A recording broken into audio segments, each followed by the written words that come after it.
ಅಂಗಡಿಗೆ ಹೊಸ್ದಾಗಿ ಬಂದಿರೋ ಹುಡುಗನ ಹತ್ರ ಕೇಳಿದೆ, ಮನೆಗೆ ಕಾಲ್ ಮಾಡಿದ್ಯೇನೋ ಅಂತ. ಹ್ಞೂ ಮಾಡಿದೆ ಅಂದ. ಯಾರ ಜೊತೆ ಮಾತಾಡ್ದೆ ಅಂತ ಕೇಳಿದೆ. ಅಮ್ಮ ಜೊತೆ ಮಾತಾಡಿದೆ. ಹಾಗಾದರೆ ತಂದೆ ಜೊತೆ? ಇಲ್ಲ, ಮಾತಾಡಿಲ್ಲ ಅಂದ. ಯಾಕೆ ಮಾತಾಡಿಲ್ಲ ಅಂತ ಕೇಳಿದರೆ, ಇಲ್ಲ ತಂದೆ ಜೊತೆ ಅಷ್ಟೊಂದು ಕ್ಲೋಸ್ ಇಲ್ಲ ನಾನು, ಅದಕ್ಕೆ ತಾಯಿ ಜೊತೆ ಮಾತಾಡಿ ಅಪ್ಪ ಹೇಗಿದ್ದಾರೆ ಅಂತ ಕೇಳಿದ್ದೀನಿ ಅಂತ ಹೇಳ್ದೆ. ನಾನು ಅವಾಗ ಹೇಳಿದೆ,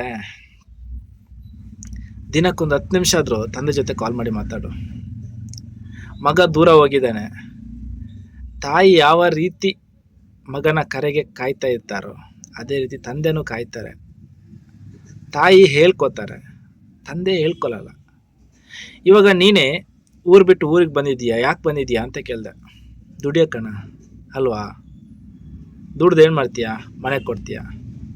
ನಿನಗೆ ಇಲ್ಲಿ ಕಷ್ಟ ಆಗ್ತಾ ಇದೆ, ಸೆಟ್ ಆಗ್ತಾ ಇಲ್ಲ, ಆದರೂ ನೀನು ಮನೇಲಿ ಹೇಳ್ಕೊತಾ ಇದೆಯಾ? ಇಲ್ಲ. ಯಾಕೆ? ಮನೆಯವ್ರಿಗೆ ಕಷ್ಟ ಆಗುತ್ತೆ ಅಂತ.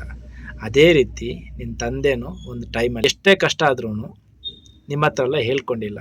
ಯಾಕೆಂತ ಹೇಳಿದರೆ ನಿಮ್ಗೆ ಕಷ್ಟ ಆಗುತ್ತೆ, ನಿಮ್ಗೆ ನೋವಾಗುತ್ತೆ ಅಂತ.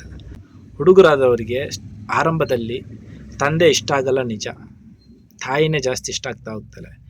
ಯಾವಾಗ ತಂದೆ ನಮಗೋಸ್ಕರ ಅನುಭವಿಸಿದ ಕಷ್ಟಗಳು, ತ್ಯಾಗಗಳು ನಮ್ಮ ಅರಿವಿಗೆ ಬರ್ತದೋ ಆವಾಗ ತಂದೆ ಎತ್ತರದ ಸ್ಥಾನಕ್ಕೆ ಹೋಗ್ತಾರೆ. ಸ್ನೇಹಿತರೆ, ಯಾರೆಲ್ಲ ಈ ತಪ್ಪನ್ನು ಮಾಡ್ತಾ ಇದ್ದೀರಾ, ದಯವಿಟ್ಟು ಈ ತಪ್ಪನ್ನು ಮಾಡೋಕ್ಕೆ ಹೋಗ್ಬಿಡಿ.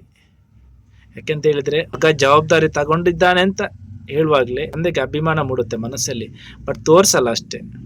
ಗಂಡು ಜೀವನೇ ಹೆಂಗಲ್ವಾ, ಭಾವಗಳನ್ನು ಎಕ್ಸ್ಪ್ರೆಸ್ ಮಾಡಲ್ಲ ಜಾಸ್ತಿಯಾಗಿ.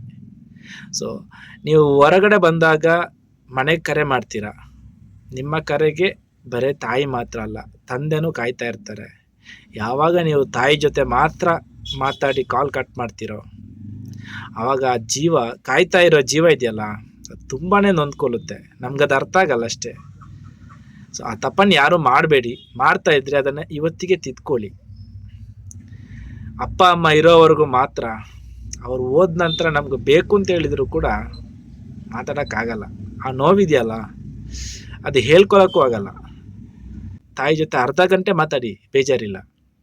ಆ ಅರ್ಧ ಗಂಟೆಯಲ್ಲಿ ಒಂದು 5 ನಿಮಿಷ ತಂದೆಗೆ ಕೊಡಿ, ಆ ಜೀವಕ್ಕಷ್ಟೇ ಸಾಕಾಗ್ತದೆ.